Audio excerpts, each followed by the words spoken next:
What should we, as a society, stop making people feel insecure about? I'm a cleaner, and this. I've literally had people say to me after I tell them, "So you studying, or what are you looking to do?" I'd never clean toilets. And the worst one was, "So, just haven't found your dream job yet?" Like, no, Greg. I'm OCD and have ADD. This is my dream job. I'm on my feet all day. I get to make things perfect, and the satisfaction is incredible for my mental health. I'm able to support myself and my son. And I also get to help the elderly and disabled who wouldn't want to have that chance on a daily basis. Also, clean your freaking toilet, Greg. It's grotty as heck. Yeah, and brush your teeth while you're at it, Greg. Story 2. Boldness. It doesn't seem to be as common for it to happen naturally with women, but for men and women, it can be a really sore subject, especially if it starts happening at a fairly early age. You could be in control of every other aspect of your life, but if you start losing hair early, they can take the wind out of your sails. Story 3. Being poor. It's not a choice. I'm doing the best I can, and just because I receive food stamps or any other type of assistance doesn't make me a piece of crap. I see a lot of hate for poor people, like we're supposed to fit this stereotype with dirt on our face and stained-up clothes. It isn't so far-fetched to think my designer clothes come from a thrift store, my nails are pressed on from the dollar store, and my iPhone is so old it still has a headphone jack. Story 4. Where you should be success-wise at a certain age. I'm 23, graduated college, but couldn't get a job in my field right after graduating. I'm living with my parents to save money on rent, working at a restaurant, and growing my skills that I learned from college while working on myself. I'm severely insecure and realized recently that for the past 10 years, I've been constantly striving for a level of perfection that is absolutely impossible and calling myself a failure for it. I woke up to the realization that I was getting serious anxiety and was limiting everything I did. It's just that I'm not exactly ready for the world of adults. I'm terrified and unsure, and it doesn't help hearing people despair over how they ruin their lives when they aren't that old. The pressure to get somewhere in 2 years demotivates me sometimes. It's something I'm fixing, but I don't like hearing people force time limits on others and reprimand them if they never fulfill it or haven't. I saw a post here about a few days ago asking 25-year-olds how they screwed up in their lives, or something along those lines, as if 25 is the deadline for achievements. It's good to have deadlines, but everybody grows at their own pace and has roadblocks in their lives that slow them down. Heck, the human brain apparently doesn't stop developing at 25 and grows even after 60 years old. Some people genuinely do try, but get so discouraged that they give up and then get ridiculed for not doing anything. I only learned recently that my 30-year-old cousin just got over a terrible substance fixation that cost his job and almost his livelihood for years. But he got out, finished college, and is a changed man getting better jobs and doing better. There's always time. Yeah, there's always time. Story 5. Going to school for the sake of learning instead of for a specific career and/or degree. I have a friend who is really interested in psychology but feels intimidated to start school again at the age of 35. I told her that going to school for a subject she is genuinely interested in and curious about is the best reason to do so. But we have been conditioned to think otherwise. Story 6. This is more for the United States, I think, from what I've read, but taking your vacation days or taking off work. Corporate America makes people feel like they shouldn't be taking vacation days or can't take off. I know personally in my job, people take vacation days and still email or work all day long. We got vacation days for a reason and don't owe our companies anything. So they shouldn't make us feel insecure about taking them when we want and need to. Story 7. Not getting up early. There's this idea that if you get up early, then that's amazing and you have your life put together, but that's just not it. Some people are morning people. Some people aren't.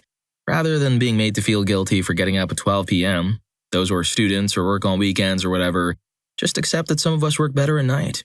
Story 8. Nothing. This whole idea that judging people is wrong has turned our society into a bunch of wuss and safety moms who can't take simple criticism. People need to have more discipline and be more self-aware. I don't care if what I said hurt your precious little feelings because what I'm saying has nothing to do with personally attacking you. Most people perceive conflict between opinions as a personal attack. People believe calling someone gay is an insult, and the term in today's world literally means same-gender couples. People think calling a black guy is racist because anything to do with skin color is discrimination. People need to relax, go about their own lives, and freaking toughen up. Story 9. This one isn't as notorious as some of the others on this post, but a fairly common one I see that always makes me feel sorry for people is refusal to sing and dance in public. Singing and dancing are such positive things and can make you feel like $1 million. But all too often I hear from both men and women, "I can't sing, I can't dance." For women, I feel the reluctance comes from a fear of ridicule that they simply aren't good enough to sing and dance. Who would watch or listen to them? It's a fear that makes self-conscious ladies shy away their talent to the point they're convinced none exists. For men, the reluctance comes from a more trained mindset, since there still remains the idea that men shouldn't sing or dance at all or risk emasculating themselves as not manly or gay. I didn't think I could sing or dance either, and this is how easy it really is. Dancing is just listening to a song you like and moving to the beat, finding your own movements to work. That should be done to have fun, for no other reason. This one is easier for most to accept. But singing, I run into many hard no's, but I took training from a good voice teacher, and she convinced me that anyone can sing if they seek training.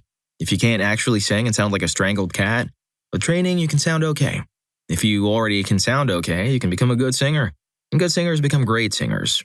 It all takes practice and confidence, but it's doable. If you love singing and dancing, you should think about finding a private voice teacher. It's worth it. Story 10.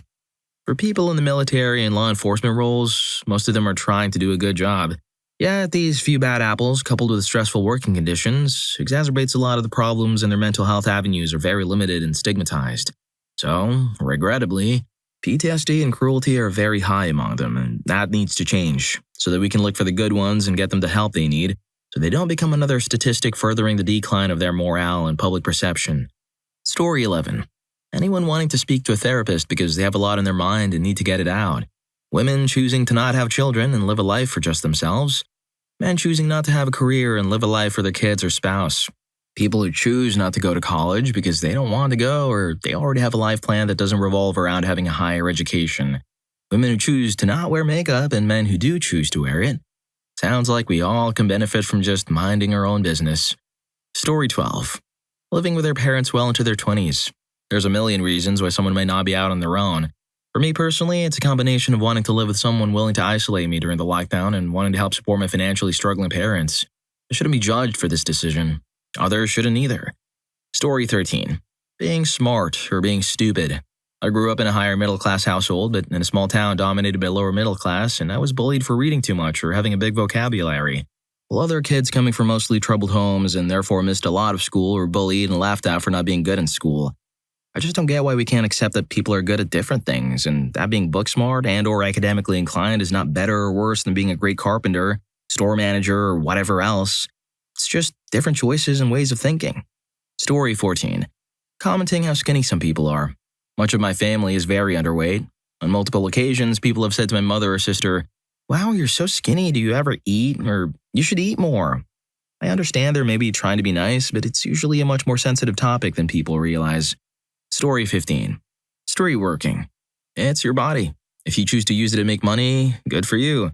Most of the people who give you crap about it are just jealous they aren't attractive or confident enough to do the same thing. And if you don't want to become but are forced to because of economic circumstances, that's even less of a reason to be criticized, especially if you're doing this to provide for your family.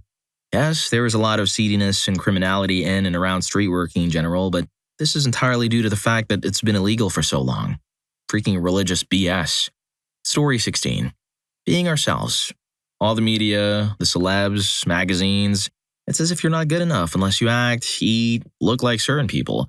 Oh, and if you've never been to, insert place, or don't know about whatever topic, then you're an insert insult here. What a load of crap. I'm good at being me. You're good at being you. We can all do things to be the best versions of ourselves based on what we know about ourselves, not based on what others think. Story 17. A lot of basic stuff has already been posted here, but I'll throw my bit in. Politics. Right now, a lot of people on the left and right are trying to demonize the other side and make people feel bad over what they believe in.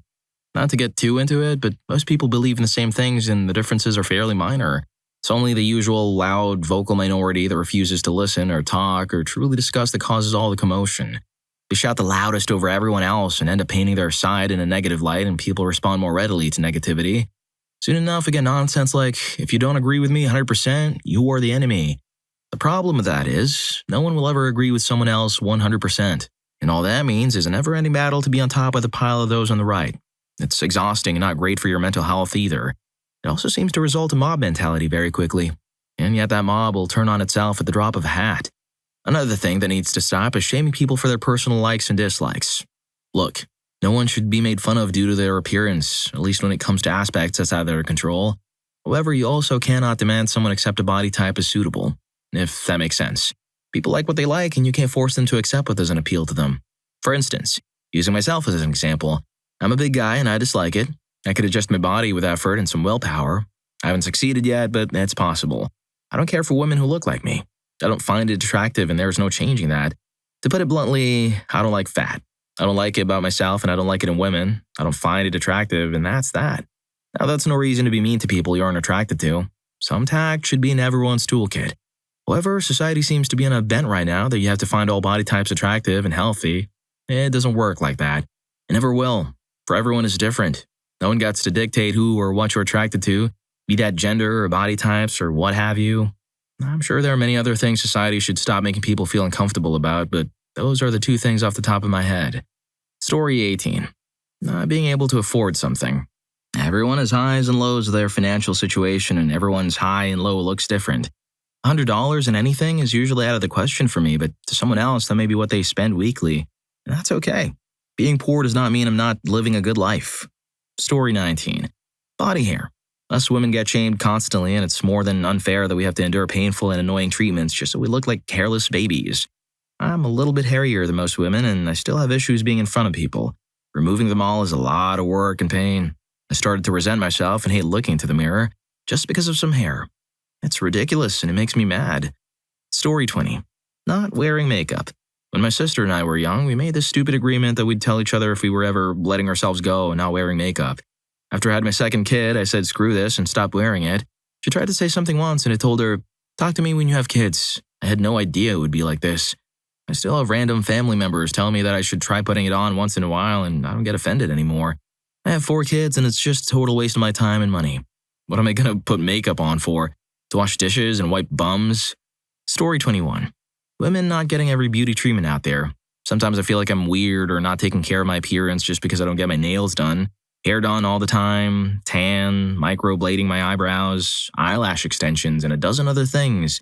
I do take care of myself. I shower, curl my hair, and do my makeup sometimes, and shave my legs. Lol. But that's not enough these days. All my friends have fake nails, lashes, tans, etc. I definitely sometimes feel like I'm the odd one out. I just hate spending my money on that stuff. Lol. And that's A-okay. Story 22. Working in the service industry often comes with this elitist attitude. Some people act as if working at a gas station, grocery store, in the food industry, or in any other service field means you lack ambition and should get a real job. But those are real jobs. We need people to staff gas stations, grocery stores, restaurants, and the retail industry. When I was a kid, these were considered honest jobs and people didn't shame you for doing them. Somewhere along the line, though, far too many people have developed this snobbish attitude that folks working in service industries deserve to be treated as a lesser species. On a completely unrelated note, they also hate when people are made to feel insecure because they're short. As a short woman, I've never been shamed for my height. Most people tend to think it's cute, but heaven forbid if a guy is short. Not only do they have to worry about being bullied by other guys, but they also risk rejection by women who are hung up on height. It's one of those gender double standards that really make me mad. You've articulated those frustrations really well. It's definitely something to think about how we value different kinds of work and the unfair standards some people face. Story 23. Having a cat or cats, especially as a woman. I'm a happily single 20-something woman who just adopted my second cat, already had one and a dog, and the amount of crap I got from my friends is ridiculous. Like having a cat or cats doesn't make me sad, depressed, or lonely. The depression does that. I kid. But seriously, cats are rad, and I'm tired of the stigma around them. They're perfectly normal pets, and it's crazy that women are made to feel like they're old maids who've given up on love just for having one. Also, men have cats too. It's not weird, I promise. Yep, I have an orange one. Story 24. Body size. I turned 38 2 months ago, and I've always been small-bodied. I can't tell you the many times I received unsolicited advice or some snarky comments about how small I am, what I should eat to get bigger, why I'm small, how my personality is linked to my body size. All small people are refusing to age, what I have done to remain young, blah, blah, blah. Then the same people instantly hop on the next person who is maybe shorter, bigger, taller, different skin, etc., and make that person feel bad. The lengths that some people go to make others feel insecure about body size or shape is ridiculous and outrageous. I swiftly lose respect for a person who refuses to see others beyond what he or she thinks are body stereotypes. Story 25. Male height, male emotions, male parenting, male body standards. Also, it's horrible that it's normal nowadays for men to be told that they're literally the worst thing on the planet just because they're male. When realistically, the amount of crappy men is microscopic when compared to the rest of the male population who are just regular, well-meaning people like everyone else. Bad people exist, regardless of gender, race, ethnicity, background, etc. I've come across my fair share of horrible women in my life, but I refuse to judge the entire female population based on those few bad apples. Story 26. Stop shaming people for not using tampons. Some people don't like them, and that's okay. They're not immature because they're still using tampons. You're immature for making such a big deal out of it. Stop putting such a huge emphasis on intimacy and romantic love. A guy's not an incel, and a girl is not a prude if they're pure, if they don't want to have intimacy. And romantic love is not the end-all be-all. Platonic relationships can be just as important. I'm just tired of how much society shoves it down that these things are the most important things ever when they're not. Story 27. Acne. Puberty sucks, and acne sucks even worse when it's hormonal, and there's nothing you can do to stop it unless you go on specific medicine. I've had really bad acne on my jawline because of crappy hormones since I was like 11, and that crap sucks. I'm freaking 20, and I finally found a birth control that made my skin look so nice, and then I was probably taken off of it because I couldn't check my pressure due to the lockdown. Story 28. For men, small Johnsons. My thing is barely 4 inches, and for most of my life, I felt so insecure that nobody would ever want to date me or have relations with me. By the time I was 21, I realized I have a lot of good qualities, and it's not like I'm unable to have intimacy. In fact, my current girlfriend loves it. I'm not just trying to flex, I just want to spread awareness that a lot of men feel ashamed of a part of them that they really have no control over. If you have a small Johnson, don't let it define you, and don't think you aren't good enough for someone because of it. If you meet someone you really like and they really like you, then your tiny piece won't be an issue. Story 29. Politics and who you support. It shouldn't be something to cause a divide. I don't care if Democrat or Republican or purple, sarcasm. That shouldn't cause you to fight, to stop being friends, or to stop being family. It definitely shouldn't cause violence. I'm so sick and tired of seeing, if this person is a Democrat, they are socialists. Or, this person is Republican, we need to make lists of them and put them in re-education camps. Or, they're Trumpers. Or whatever they're called. They're Neo. This is supposed to be a country everyone looks up to, and instead, we're not even considered so great anymore since we can't keep from attacking each other. I will say this now. I don't support anything that's been going on, and I'm not in any of these parties, supporters, etc. But I'm sure I'll get called something, or someone will come in here and try to play the blame game. If you're just going to do either of those things, please don't even bother commenting. Heck, if aliens were to look at how we are, they would probably call us idiots for still uncivilized since we can't even unite as a country, let alone unite as a species. If you're enjoying the video, don't forget to hit that subscribe and like button for more videos like this. Story 30. Mental health issues. We need to stop stigmatizing having a mental health issue. Be it depression, anxiety, bipolar disorder, or anything else, our society is so deeply based on pick yourself up and suck it up, buttercup, that many people feel intimidated to even be diagnosed and seek help. On that note too, as a society, we need to stop calling out people we suspect are exaggerating or faking their issues, unless you're a close family member or friend with knowledge of such a pattern or their mental health provider. It's not your place even if you suffer from the same supposed issues yourself and feel disrespected by the possible faking. On that note, we also need to stop making mental illness be the next cool trend. Far too often, TV shows, books, and movies make mental health issues the cool defining characteristic of the main character or characters. This is problematic as it inspires others to actually want to have depression, anxiety, etc., to be like that edgy character they love. Story 31. Women not wanting children. I shouldn't have to justify wanting to live my life without raising a child. If I ever care so much about having a legacy, I'll make sure I leave my mark in the world in my own way. If I feel like a child will hinder my ability to create said legacy, then I don't want one, and no one should ever be so rude and entitled as to guilt me for that. Story 32. Being pure. I'm not, but two of my best friends are or were. We're mid to late 20s for what it's worth. All male. Got super intoxicated with one and had a heart-to-heart where he told me he's pure and talked about how it makes him feel less than and unwanted. Dude isn't much of a looker, but he's mad smart, friendly, etc.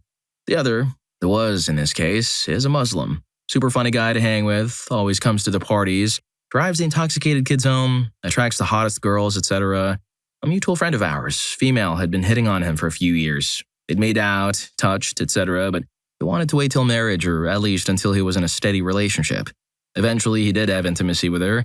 He says because she pressured him. Who knows? After that, she basically dropped off the map. It was a few months ago and is still torn up. People can talk about all they want about how purity is a social construct and shouldn't be something to worry about, but I disagree. Of course, people shouldn't be shamed for having intimacy, but people who want to save their V-card or first intimate experience or later in life shouldn't be shamed for doing so. It doesn't make you a prude, backwards, a creep, or an incel. Show some freaking respect. Story 33. Being fat. I know Reddit is probably going to lose its crap at me, but don't you dare give me that BS about caring about health because I know so many thin people who eat like garbage and nobody bats an eye. Yes, you should have some sort of movement incorporated into your week, but especially if someone can still bend over and touch their toes, who the heck cares if someone you don't know carries extra weight? Especially right now. Our bodies are keeping us going during a lockdown. If stress eating has been your coping mechanism, please don't feel bad. You're human and weight fluctuations are normal and common. Weight can be lost. The nasty way some people treat and talk to big people is honestly so unattractive and unnecessary. Fat is an adjective, not an insult. We know we are fat. We're also still beautiful. Story 34. Not being interested in intimacy. There are many different reasons to be uninterested in it, and that is perfectly okay. It's just not everyone's cup of coffee, and people need to stop making such a big deal about people who don't care. Just like I don't care for rap music, but someone else might love it. That other person trying to tell me I'm weird for not liking rap will just make me feel like that person is weird for caring, to the point of trying to convince me that rap is the best thing on this earth when for me it isn't. Story 35. People with mental illness. People who have depression or ending it all ideations. People who take medications for mental health issues. Depression and all mental health problems are still a physical disease. It's a physical disease that affects the brain. Our problems are just as real and dangerous as any other physical illness. I'm sick of people saying, you don't need pills, just stop being sad. There's a literal chemical imbalance in my brain that requires medicine to help alleviate. You wouldn't tell a diabetic, you don't need that insulin, just start making your own. Lol. So don't tell people with depression to just toughen up and stop being sad. Sorry, I don't have your serotonin levels. Now screw off. Story 36. Being unemployed. I'm 24 years old and living at my parents' house. I have 2 degrees and I fully intend on working and finding a career and making money and all that crap, but at the moment, I don't, and I feel so much pressure from all around me to get a job because it will look bad on my resume and then no one will ever hire me ever again. I was working up until the lockdown, and now it's like if I don't find a job within a few months, I'm useless. Story 37. Not understanding things as quickly as others. Not everybody knows the things that other people do. As an autistic person, it takes me a minute to figure out the answers to seemingly obvious things, just because my brain kind of skips over the part that's glaringly obvious. My boyfriend makes a whole thing out of it whenever I make slight mistakes and just make me feel like a complete idiot. And really all I need is a gentle nudge, a reminder, or just a little more time. I'm actually scrolling Reddit right now to avoid feeling stupid around him, but yeah, some people don't understand things as much as others, but it's okay, because we'll get there eventually. But not if people keep making fun of us in the process. Story 38.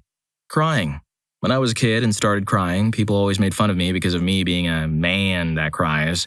So I trained myself not to cry. It was just harmful what I have done to myself because of the pressure people put on me. I actually did it. I can't actually cry now, and I think I'm a monster without feelings. Even though I can feel tremendously depressed and sad, I cannot make that come out. Show what I really feel. So yeah, kids, don't pressure yourselves to become something you find is perfect. If perfect is simply living and accepting yourself, cheers. Story 39. Material conditions. If people hated the systems of poverty as much as we're told to hate the poor, we probably would have solved a lot of problems a long time ago. Everything stems from this. I'm speaking as someone from or in the US. Education, home ownership, ongoing healthcare without going or risking going bankrupt, vacations, raising children, living wage and dignified employment are essentially luxuries at this point. There's a gross view that individual worthiness and moral character are why people have nice and good things, so those who come up short clearly have some work to do.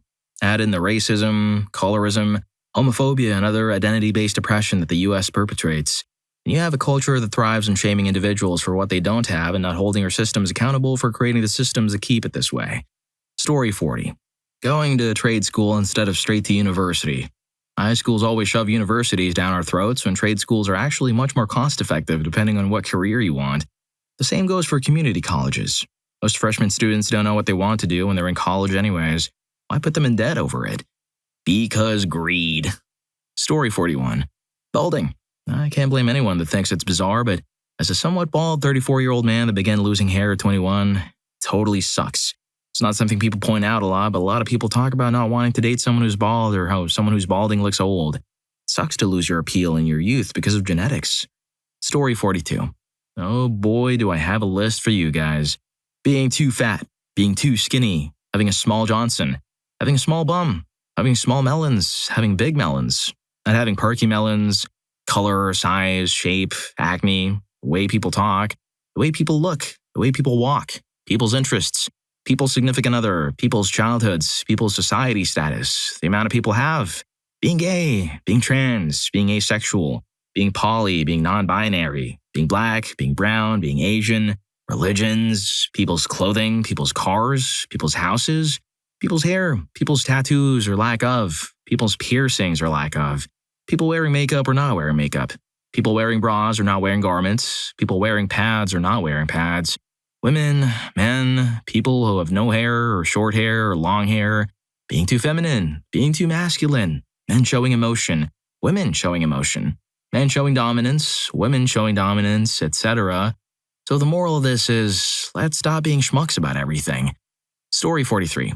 I'd say your looks. People look different, and that's okay.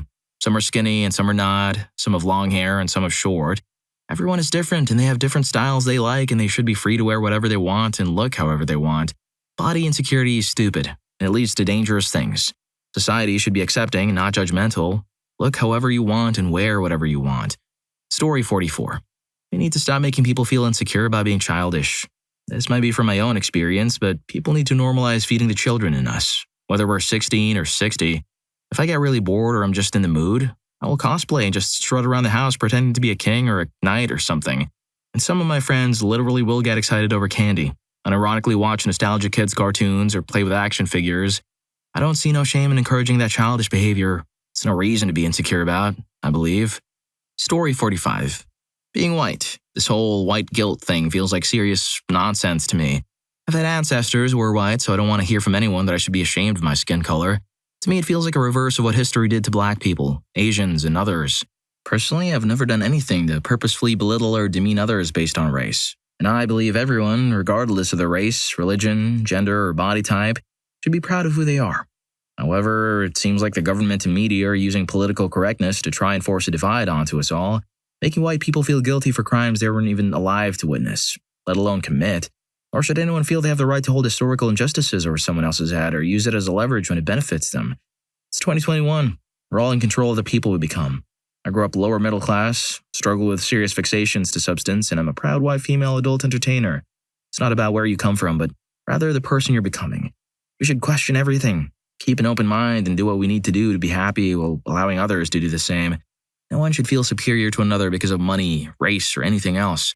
History has proven time and time again that being close-minded with a superiority complex, taking out people who don't agree with your ideals or their rights, and trying to silence them is how civil wars or revolutions happen.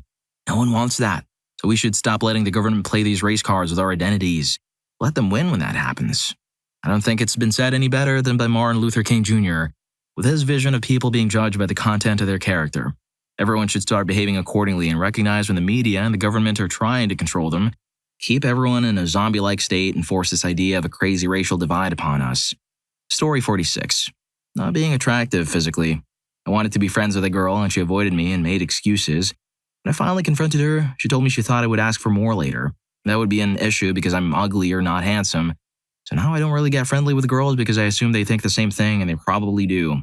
And if they don't, well, I know I have no chance of something more, but that's besides the point. Story 47.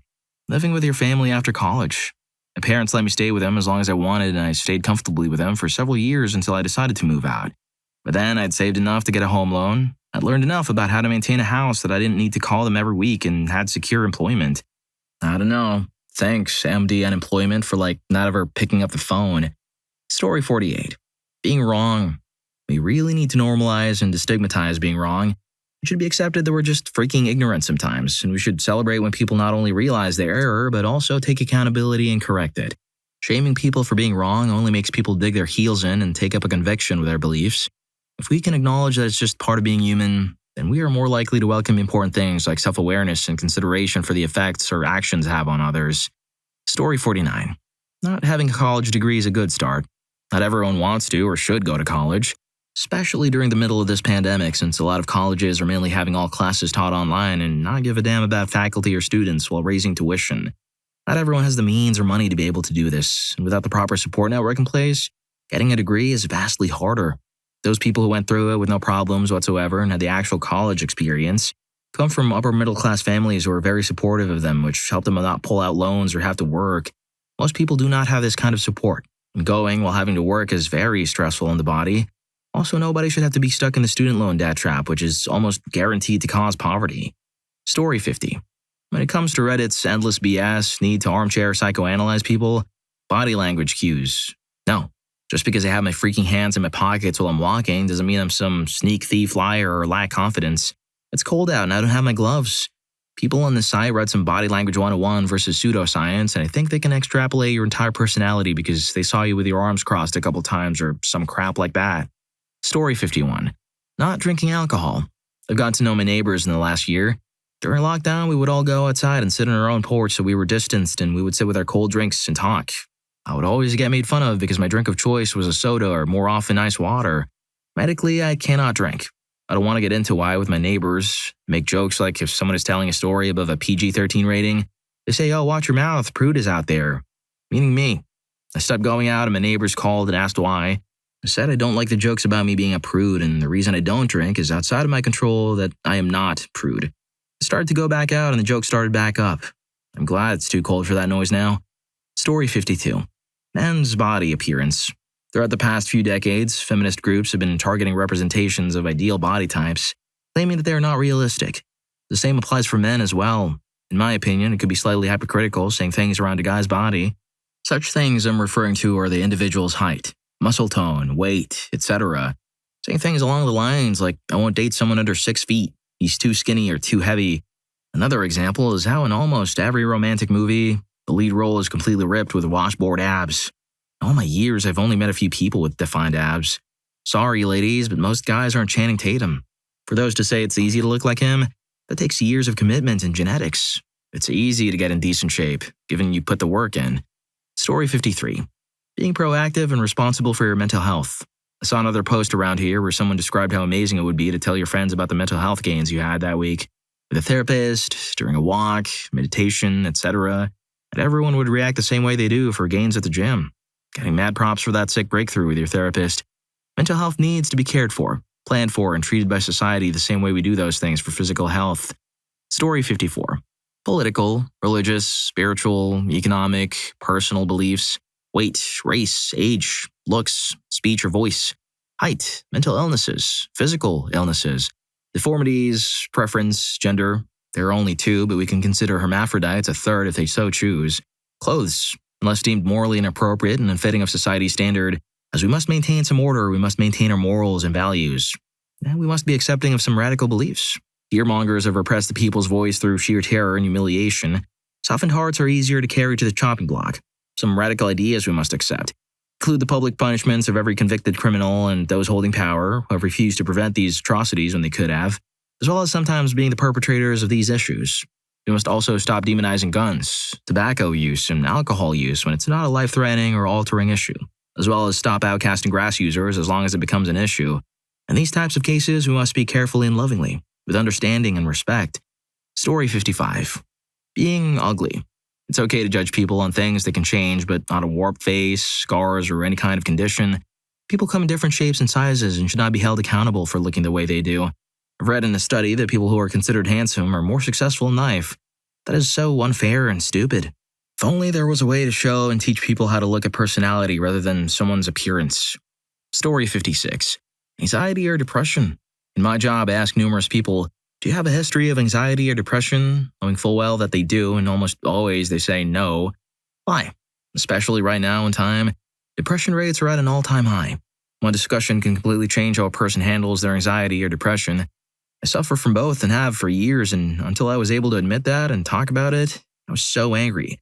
So please, if you suffer from either, I beg you to seek help or have a conversation with a trusted friend or loved one. You are loved. You are worthy. Story 57. Having a different view or opinion about something. Given the state of social media and the internet right now, it seems nobody can have a differing opinion than someone else without getting some sort of backlash. I have definitely learned more from other people who have different views on things and changed or evolved my own opinions or views to a more broad, encompassing state. But just because you don't agree with someone's view, they develop that opinion or view because of what or how they've experienced life and how they've reacted to it. People back then just disregarded all differing opinions. I highly doubt that we would be where we are today. This doesn't mean you should just change your opinion willy-nilly, but if someone has a different opinion or view and is willing to discuss it and listen to yours with an open mindset, then I believe that is a great moment you should take advantage of.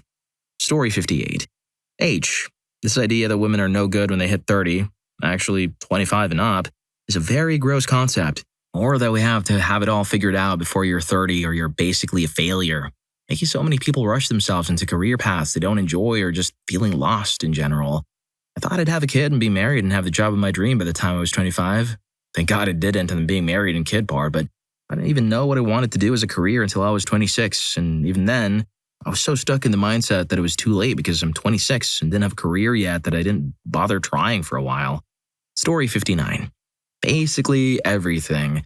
We have no right to make people feel insecure about their existence as long as it doesn't encroach on ours or a right to be safe and protected. We should all have the right to live our lives happy and content in who we are, as long as it doesn't bring harm to others.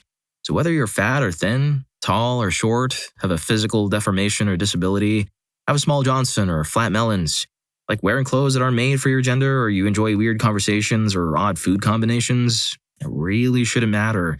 The people that aren't your partner and don't live with you shouldn't even have an opinion on your existence. We could all benefit from everyone being less judgmental about things that don't influence their lives. Well, if you like these stories, here's more. YouTube thinks you're going to love this. Catch you in that video.